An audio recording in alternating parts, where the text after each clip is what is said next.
Ghalib Kamal, question for you all from the viewer. We all know that God is a farce, but how living in godless society will be better than now? People with different IQ, EQ need something to hang on like God. मेरे ख्याल में देखें, जब society में security और stability जितनी बढ़ती जाएगी ना, खुदा पे से ईमान उतना कम होता जाएगा. आज एथियस्ट होना बहुत आसान है, ठीक है, क्योंकि आज साइंस के थ्रू आप बहुत सी चीज़ों को समझते हैं. ये याद रखें कि आज इंसान बहुत सी चीज़ों में बहुत डरता है कि खुदा मुझे कोई बीमारी ना दे दे, मुझे कोई मसला ना दे दे. ये सारी बातें होती रहती, मगर कल को कैंसर भी बीमारी नहीं रहनी. इवन के बुढ़ापे का इलाज आ जाना, इंसान दिन ब दिन सिक्योर होता चला जाएगा और उसे कम से कम जरूरत पड़ेगी. देखें, आज आज पेरेंट्स हमारी सोसाइटी में खुदा से एक बहुत बड़ी दुआ मांगते हैं कि हमारी औलाद फर्मा बरदार हो. क्यों मांगते हैं? जब उन्होंने बूढ़े हो जाना है तो उन्होंने संभालना है. आज से 50 साल बाद इस बात का कोई कॉन्सेप्ट नहीं होगा. शायद जब तक मैं बूढ़ा हूंगा, आज से 20 साल बाद, 30 साल बाद, जब हम ज्यादा सही बुढ़ापे में पहुंचेंगे, ठीक है, तो किसी को अपने बच्चों के संभालने की जरूरत नहीं होगी, क्योंकि टेक्नोलॉजी ऐसी आ जाएगी कि किसी बूढ़े की केयर करने के लिए इंसान के बजाय टेक्नोलॉजी उसकी ज्यादा बेहतर केयर करेगी. ह्यूमनॉइड रोबोट्स शायद फिर रहे हो आज से 10 साल बाद, 20 साल बाद, 30 साल बाद शायद घर में इंसान का खुद खाना पकाना एक चीज हो ही ना. It would be a thing of the past. घर की सफाई खुद करना, सब कुछ खत्म हो जाए शायद. और इनएविटेबल है, ये होना ही है खत्म. सिर्फ ये क्वेश्चन ऑफ व्हेन है, इफ नहीं है. It is not a question of if, it's a question of when, कि कब ये होगा और कितनी देर है. जल्द इसमें सब्सटेंशिया सर शायद ज्यादा बता सकें हमसे भी कि कितनी देर है. तो इनसिक्योरिटी जितनी कम होती जाएगी उतना ज्यादा ये चीज आगे बढ़ती जाएगी. दूसरी बात यह है कि उन्होंने कुछ टेक्नोलॉजी आ रही है, वो पैदा होते ही बच्चे के दिमाग के अंदर क्या नाम है चिप, अपना कंप्यूटराइज चिप डाल देंगे, जिससे आपको अच्छे बुरा समझने में बहुत ज़्यादा आसानी पैदा हो जाएगी. आप कोई भी किताब पढ़ेंगे, वो आप एक ही मरतबा ग्लैंस करेंगे और the whole book will be in your brain. You don't even have to repeat that thing again.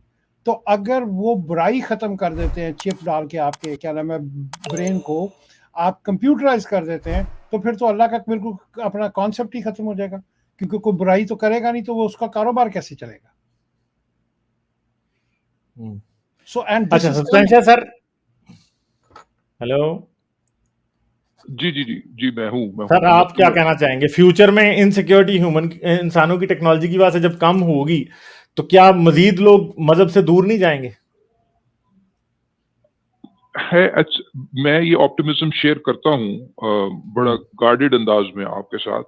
बात यह है कि कुछ अरसे तक तो ये बात समझ लें कि आर्म्स रेस तो है, खास तौर पर जब हमेशा कहते हैं कि उनको भी जो रिलीजियस साइड है उनको भी अपना वर्ड स्प्रेड करने के लिए जो इक्वल पुलपिट जो है वो मिल रहा है, ठीक है. और वहां पर भी ऐसे लोग आते रहेंगे जो कि टेक्नोलॉजी और साइंस को हाईजैक करेंगे, जैसे साहिल अदीब है, ठीक है, कि वो एक मम्बो जम्बो क्रिएट करके वो हर चीज को, वो आपको पता ही है, वो पोर्टल्स और वर्म होल्स की बातें निकालना शुरू कर देते हैं, ठीक है. तो वो इस तरह का एक फेज, मुझे लगता है कि ये एक ट्रांजिशनल फॉसिल है Sahil Adeem and the likes in the long run, क्योंकि ये ज्यादा देर चलेगा नहीं. कुछ देर के लिए इनका ये न्यू मम्बो जम्बो का एक राइज जरूर होगा और ऐसे और भी साहिल अदीम टाइप लोग आएंगे. लेकिन यह है कि चूंकि फैक्ट चेक करना इंपॉर्टेंट बात, यह फैक्ट चेकिंग जो है ना, वो आसान से आसान होती जाएगी. जैसे फैक्ट चेकिंग आसान से आसान होती जाएगी, रिगार्डलेस ऑफ द टेक्नोलॉजी और इनसिक्योरिटीज, उससे आपको तब्दीली नजर आएगी अक्रॉस द बोर्ड. दूसरी बात, आपने जिस तरीके से कहा कि जब ये डिपेंडेंस, आपकी इमोशनल डिपेंडेंस और इस तरह की चीजें जो आपकी जिंदगी की जो प्रॉब्लम्स हैं वो जब सॉल्व होने लगेंगी, तो उसके लिए जरूरी नहीं है कि you have to understand the underlying philosophy and understand science and understand, like basic level पर रैशनैलिटी की तो समझ होनी चाहिए, लेकिन you don't have to be an expert in many different fields कि जी ये समझने के लिए कि जो गॉड हाइपोथेसिस जो है वो झूठ है। वक्त के साथ ये है कि आपको जिस तरीके से ये भी इसको भी टेक्नोलॉजी समझे, रैशनैलिटी को भी एक किस्म की टेक्नोलॉजी समझे। जिस तरीके से सेल फोन को इस्तेमाल करने के लिए आपको ना तो कम्युनिकेशन इंजीनियरिंग आनी चाहिए, ना कुछ उसकी अंडरलाइंग सॉफ्टवेयर का पता होना चाहिए।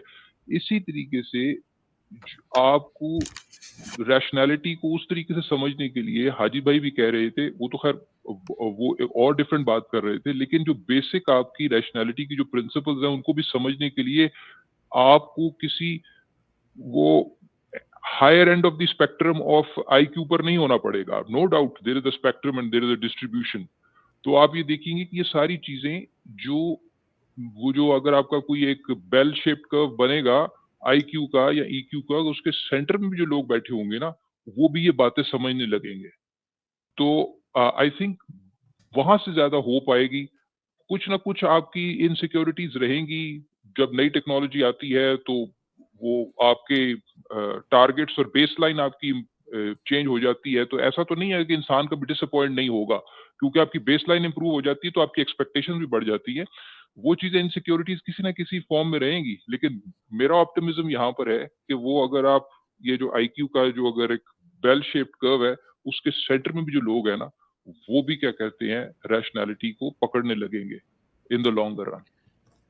और दूसरी सर बात यह है कि कोई शख्स अगर ये कहे कि नॉन रिलीजन जो है होपलेसनेस क्रिएट करेगा और सोसाइटी इसके बगैर नहीं रह सकती, तो जापान और बहुत से स्कैंडिनेवियन कंट्रीज ऐसे हैं जहां पे मजहब ऑलमोस्ट सिर्फ मतलब 70-80% लोग नॉन रिलीजियस हो चुके हैं। तो आप ये नहीं कह सकते कि वो सोसाइटीज फंक्शन नहीं कर पा रही, वहां पे बहुत होपलेसनेस फैल गई। ऐसा कुछ नहीं है, सोसाइटी चल रही है फिर भी। तो ये मजहब के बगैर सोसाइटीज चलेंगी, और मॉडर्न सोसाइटीज ऑलरेडी उस जगह पे पहुंच चुकी हैं जिन्हें हम समझ रहे हैं कि इम्पॉसिबल है। वो इम्पॉसिबल नहीं है। ठीक है डॉक्टर बुल्स, थैंक यू। आपका क्वेश्चन आई होप के आंसर हुआ होगा। लाइक, शेयर और सब्सक्राइब करना मत भूलें। इसके साथ साथ आप मेरे चैनल को पेट्रियन पर सपोर्ट कर सकते हैं। पेट्रियन का लिंक वीडियो की डिस्क्रिप्शन में है।